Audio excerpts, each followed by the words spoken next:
Hello everybody, Lurgs here, welcome to my channel, and today I'll help you set the code on a hotel safe and what to do if it doesn't work. I'm in our hotel room in Greece and we've got this safe built into our room, and it's got this kind of swipe system underneath it, which looks like you swipe your room key card, but that is not doing anything, and there's no digital display coming up at all. So I asked at reception, and you have to activate the safe, and I think they do this in case you have to pay for it. Ours is actually free. And what they gave me was this activation adapter, which is actually just a 3.5mm headphone socket. Now on this particular safe, you open up the door, and tucked on the inside of the actual door, if I just move my camera around here, is the socket there. And what you do is you plug your adapter into there. That then activates the safe. Just push it all the way home, and now look, we've got the digital display up on the safe.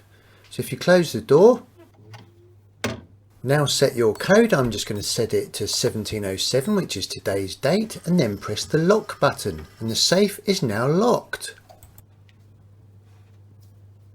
You can get all your jewellery and money and passports in here, and you can go off and have a lovely day, safe in the knowledge that all your stuff is safe. Then when you come back and you're ready to go out or leave, just put in your code, no other buttons to press, and it will say open. You'll hear it open, and there is everything in your safe. If you've just robbed 27 banks in 3 years, this safe is not going to hold a lot of cash. It's only very small. You're probably already on holiday, but there's a link above about how to weigh your suitcases at home using bathroom scales. That's a really good tip next time you go away. That just saves your luggage being overweight and you get charged extra at the airport.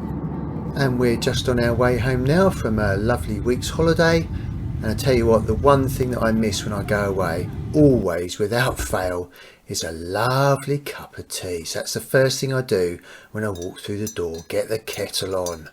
Oh, in the top right, how to weigh your luggage at home before going on holiday. That's a top tip. And in the top left, the Gatwick Airport South Terminal parking, 2 hours for free, and the same in the bottom left for the North Terminal. If you're still on holiday, have a fantastic time.